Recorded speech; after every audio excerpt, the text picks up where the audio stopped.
Bonjour et bienvenue sur les vitamines du royaume, que le nom de l'Éternel soit loué pour cette capsule, aux alentours de 5 minutes.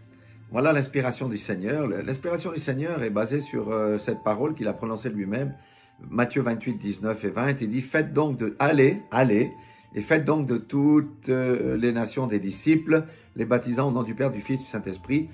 Verset 20, et enseignez-leur à tout ce que je vous ai prescrit. Et voici, je suis avec vous tous les jours jusqu'à la fin du monde. Amen. Donc, nous connaissons la grande commission, mais nous considérons ça des fois peut-être avec une trop grande altitude. Si nous regardons aujourd'hui, en fait, cette grande commission a deux volets. Le premier, il est à la fois personnel, elle est à la fois personnelle, mais aussi elle est à la fois collective. À la fois personnelle, pourquoi? Parce que le Seigneur a placé chaque membre dans une place particulière et lui a donné des talents et des dons pour qu'il puisse rendre ministère dans le corps de Christ. Amen. Mais il y a le volet collectif aussi, où l'ensemble du corps de Christ, où l'ensemble des croyants dans un endroit ou un autre sont appelés à rendre ministère et à accomplir l'ordre de la mission. Pourquoi tout ça? Parce que Christ est la tête du corps, alléluia, du corps mystique sur la terre. C'est pour ça qu'il a dit d'ailleurs, je suis avec vous tous les jours jusqu'à la fin du monde.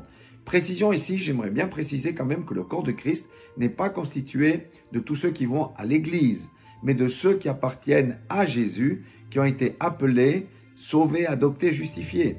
De ceux qui considèrent Jésus non seulement comme sauveur, mais aussi comme leur Seigneur. De ceux qui obéissent à la parole de Dieu, qui marchent dans la repentance et la sanctification, sans laquelle personne ne verra le Seigneur. De ceux qui connaissent Dieu et que Dieu appelle par leur nom. Amen.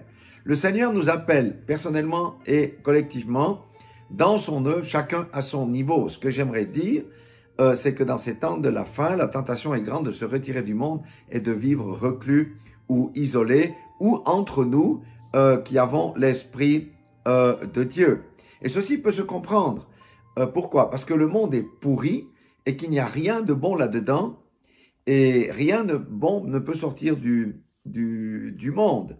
Là dehors, il n'y a que plaie, bosse, méchanceté, moquerie et toutes ces choses. Alors on peut penser que c'est mieux de se préserver en nous retirant. C'est ainsi que nous pouvons raisonner. Mais le Seigneur m'a révélé au Burundi, et souvent, ces dernières années, j'ai pensé un peu ça quand même. Mais le Seigneur m'a révélé au Burundi que l'Église, ça veut dire l'Église de Jésus-Christ, qui est disséminée dans toutes les églises du monde et même en dehors des églises, est un hôpital. Et que les gens du dehors, les gens du monde, et même des fois à l'intérieur de l'Église, ont besoin d'être soignés. Si nous nous retirons, qui pensera les blessures de ces personnes? Qui empêchera de mourir ceux qui sont sur le point de mourir sans le salut? Le Seigneur avait dit que la moisson était grande et qu'il y avait peu d'ouvriers. Aujourd'hui, beaucoup ont oublié ces paroles qui ont été prononcées pour nous inciter à jouer notre rôle. Maintenant, le Seigneur peut ordonner à quelqu'un pour un temps de se retirer, comme ce fut le cas pour mon épouse et pour moi-même, pendant 3 ans. 3 ans, le Seigneur nous a gardés à la maison pour nous instruire avec une instruction formelle de nous joindre à une église. Donc, si quelqu'un est dans ce cas de figure aujourd'hui, ça veut dire que le Seigneur veut l'utiliser spécifiquement pour quelque chose. Donc, il faut obéir au Seigneur. Mais, si ce n'est pas le cas pour quelqu'un qui n'a pas reçu cet ordre spécifique, qu'est-ce qui l'empêche d'aller et de répondre à la commission du Seigneur? N'est-ce pas? Donc, au contraire, agissons selon nos dons, selon nos talents, sans peur, car le temps de la révélation des fils de Dieu approche, va bientôt se manifester. Laissons-nous conduire par le Saint-Esprit lui-même, qui va nous indiquer ou nous ordonner d'aller à droite ou plutôt à gauche, ou de faire ou de ne point faire quelque chose. C'est vraiment la marche en esprit, mais nous devons accomplir notre grande commission. Aiguisons nos sens spirituels et mettons de côté nos raisonnements. Nous sommes les médecins et les infirmiers et les infirmières que le monde attend. Des âmes, amen, alléluia. Elles ont besoin de nous, ces âmes-là. Et c'est le Seigneur lui-même qui nous dira lesquelles il va ajouter ou pas à son Église. Mais nous devons rendre ministère comme dans l'Église primitive.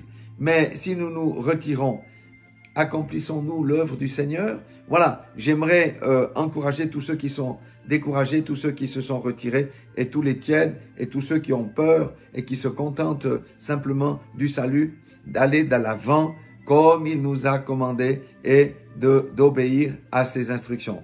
Voilà, moi je suis en tout cas plein de joie, que le Seigneur remette ces choses à la surface parce que ça me motive et j'espère que beaucoup d'entre vous seront motivés. Voilà, soyez tous bénis dans le nom puissant de Jésus-Christ de Nazareth, notre Sauveur et notre Seigneur. Amen.